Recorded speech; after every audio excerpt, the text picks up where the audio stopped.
Hi friends, ഏവർക്കും പുതിയൊരു വീഡിയോയിലേക്ക് സ്വാഗതം. തടവറയ്ക്കുള്ളിലെ ജീവിതം എന്ന നോവലിൻ്റെ 36-ാം അധ്യായം അവസാന ഭാഗം. അത് പവൻ ശ്രദ്ധിച്ചു. എന്താ ജാനുവമ്മ, എന്ത് പറ്റി? എൻ്റെ മോനെ ഇനി പറ്റാൻ എന്തിരിക്കുന്നു? അതെന്താ ജാനുവമ്മ അങ്ങനെ പറയണത്? ജാനുവമ്മ ഒന്ന് നെടുവേർപ്പെട്ടു. എന്നിട്ട് അന്നത്തെ ആ സംഭവം, ദാക്ഷായണിയമ്മയെ പരിചയപ്പെട്ടത് മുതൽക്കുള്ള കാര്യങ്ങളെല്ലാം അവർ പവനോട് പറഞ്ഞു. എല്ലാം പറഞ്ഞു കഴിഞ്ഞപ്പോൾ അവർ പവന്റെ നേർക്ക് കൈകൂപ്പി. മോൻ ക്ഷമിക്കണം. അയാൾ ഒന്നും മിണ്ടാതെ വെളിയിലേക്ക് നോക്കി നിന്നു. കാർത്തിയുടെ കരച്ചിൽ കാതുകളിൽ വന്നലയ്ക്കും പോലെ അയാൾക്ക് തോന്നി. ഇനി എന്തെല്ലാമായിരിക്കും സംഭവിക്കുക? കരുണന്റെ അമ്മ പറഞ്ഞ വാക്കുകൾ അയാളുടെ കാതുകളിൽ പ്രതിധ്വനിച്ചു. രണ്ടാമത് അവൾക്കുണ്ടായതും ചത്തു.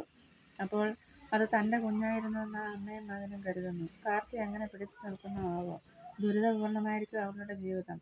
പവന് വല്ലാത്ത ഹൃദയവേദന തോന്നി. ജീവിത സുഖം തേടി പോയതാണ് അവൾ. പക്ഷെ അത് കൂടുതൽ ദുഃഖത്തിനിടയായി.